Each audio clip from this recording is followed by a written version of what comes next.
Hi, everyone. Welcome to 5 Questions with LeRoy Butler. We're here during NFC Championship week. So this is what it all comes down to. Yeah. Well, after being one and done for so long, it does feel like new territory. Yeah. And losing 5 home games since 2002. This is a big game. I think if you're a Packer fan or if you're a Packer player, Tom, this is the team you want. So you can get some of the doubters to say, can you beat a team of this caliber, Super Bowl champion, right, on the road that beat you early in the year by 20 points when you didn't have Balaga? But at the same time, it's a perception in all the barbershops that you got to get past the Seahawks and do it at their place when they have the 12th man on their side. Right. You know, so we pretty much know Aaron Rodgers is probably going to win the MVP. I just think that that's probably a slam dunk at this point. The votes are in. We don't know what they are, but it's going to happen. This game could really solidify that vote if he plays, the best game of his year. And don't you think he almost has to play his best game for them to win? Does that have to be like the Super Bowl? I agree. I think that's a good question because I think if you look at the scope of all the quarterbacks, even for Russell Wilson, people always say, who did you beat to get there? What was your path? Okay, I beat Dallas, a team that a lot of people had high. They won 12 games. And I also went into City Link Field and beat a team with a great defense, but a Super Bowl champion quarterback. Right. To me, that sets up your resume for people to say, I felt good about giving him my vote for the MVP. Okay. So let's talk about his limitations. We know that, he's probably not going to do a lot of running, but he did show he can get out of the pocket a little bit against Dallas. What does Seattle do to take advantage of that injured calf? What can they do to put pressure on him? Well, one thing they do, Seattle's defense is very disciplined. They don't get out of their lanes. They don't guess a lot. They play hard. They try to get a minimum of 4 or 5 guys to the ball. They're going to make Aaron Rodgers stay within the confines of the pocket. When I mean that, I mean you're in the pocket, but if you break the pocket, they're not just going to all come up to try to stop you and you give up a pass behind them. They're just going to let you run to get the first down because to Seattle's defense, it's about the next play. Now, if you're Aaron Rodgers, you have to understand what the other teams have been doing to Seattle. We're going to show that in X and O's. So Phillip Rivers did, a guy that doesn't scramble a lot, but stay in the pocket. And as I said last week, there's nothing wrong with his arm. So if he can just understand, get the ball out to his athletes, Devontae Adams, 18, 87, include the tight ends, I think he'll be fine. Okay. The whole Richard Sherman issue, we know what happened in the first game. They didn't throw at him. We looked at the San Diego game, and we'll show you a play in X's and O's that's pretty interesting. But they went at him. I mean, they threw when they got their one-on-one coverage, when it was just Sherman and nobody else, they threw at him. And, do the Packers have to do that? I mean, they did it when Darrelle Revis was covering Jordy Nelson. Why not put him over there? It's a very good point. Put your best against the best. And I think they've done that now. I think they learned a lesson that if you try to go into a game premeditated and let them dictate to us, you're probably halfway lost already. Go in, run your offense, go through your progression. As Aaron said, he'll throw it to the open guy. But I don't know if you just challenge the guy just to say, because some people are saying just go in, just throw at him just to say you did it. That's not your offense. And as you'll see what San Diego did, they threw at him, but he was open. They had guys open. So they're going to have to put, and as McCarthy said, he told Jordy Nelson just go to the left, assuming that their best corner will follow him. Well, he didn't. So the best matchup in the playoffs are about matchup. The best matchup is probably Randall Cobb against Maxwell. That's the best matchup. Or maybe it's Devontae Adams against Simon. Maybe that's the best matchup. And I think that's what you have to do as a coach. You put, because last time you had Boykin over there. And it's a little bit different. But you put Devontae Adams on Sherman and see can you get some separation, you go to him.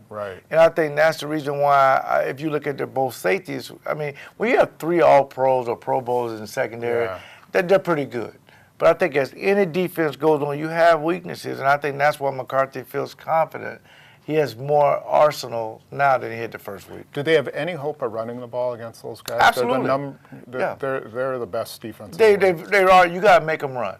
So in other words, a lot of counter plays, a lot of perimeter plays, and that's what Eddie Lacy likes to do anyway. Get into the pistol. The way he's standing right behind Rodgers, it's just one step. You give him the ball, let him pick his hole. But just the idea of you running the ball and you get a safety coming up, you get opportunities for play action deep. Right. You have to run the ball at some point. But I think it goes back to your original point about Aaron Rodgers. It's all on him. You know, he's got to complete 70% of his passes. He's got to throw over 300 yards. He's got to throw 3 touchdowns for them to feel like they're going to be able to win a game if it's a shootout. Remember, they scored 36. They only scored 16 points last time. They got to do better than that. Right. And you know, it won't matter if the Packers can't stop the Seahawks offense. Now, you know, really they're limited in their wide receivers. You know, Paul Richardson blew out his knee last week. They don't have Percy Harvin anymore. There's 2 guys you got to stop, Russell Wilson and Marshawn Lynch. Is it one or the other, or can you limit them both? Oh, that's a good question. I think you got to pick your poison. You got to just say, you got to eliminate one of those guys. And who's it going to be? I think it got to be Russell Wilson, man. This guy, he can kill you with his feet and throw the football. For some reason, his play action, ball handling skills are very good. You know, we showed a play against the Rams defense, which is a pretty good defense. Really good defense. And they run, they hustle, but his ball handling skills and that ride and decide and get it outside, he can score. You got to contain him. Because you've shown if you give up 100 and some yards to DeMarco Murray, you give up 125 yards to him, you can still win the game. So that's the difference. So I would say the quarterback is the key. Who's the closest back you played against to Marshawn Lynch?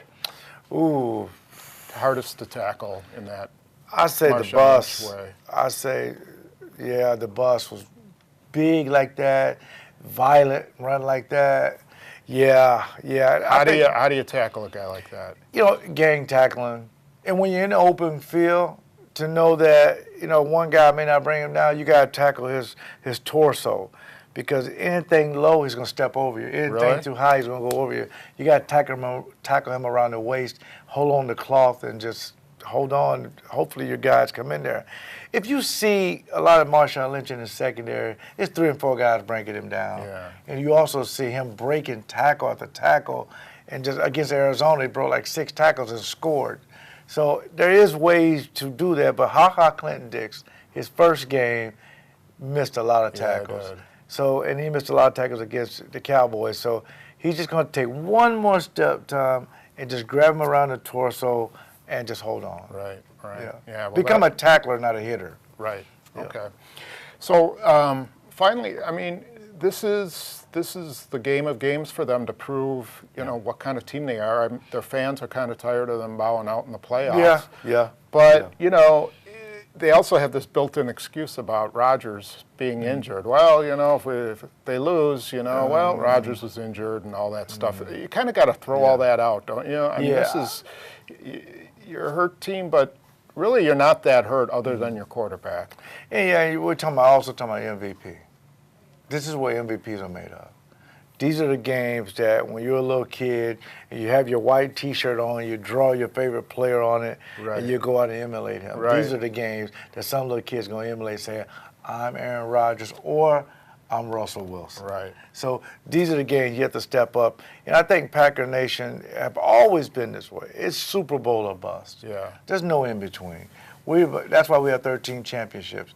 You got to go in and win the Super Bowl and get there. And you'd be more worried if Rodgers didn't have games like this, but Atlanta in the playoffs, the Super Bowl, you know, he's got games in his resume that he's played like this. Absolutely, especially in these environments, because you know what thing, they can't use his hard count, you know, they can't jump him offside because of it.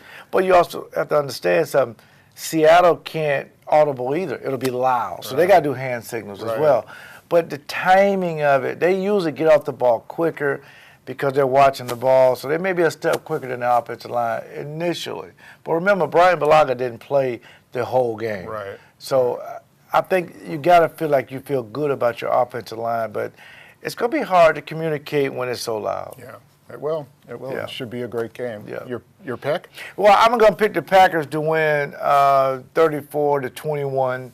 And I Wow. think, 34-21. Like because 13. Yeah, I feel like the Packers have done a lot of things that Seattle hasn't seen. Matthews in the middle, Cobb in the backfield, and do some of those things. And at the same time, I love the matchups in the secondary. I really do. I like the Packer receivers against that third and fourth corner. Okay. Yeah. There you go. It's on the record. Yeah, that's right. We'll be back next week. I ain't Ken. scared. It's on the air. It's right there. I ain't taking it back.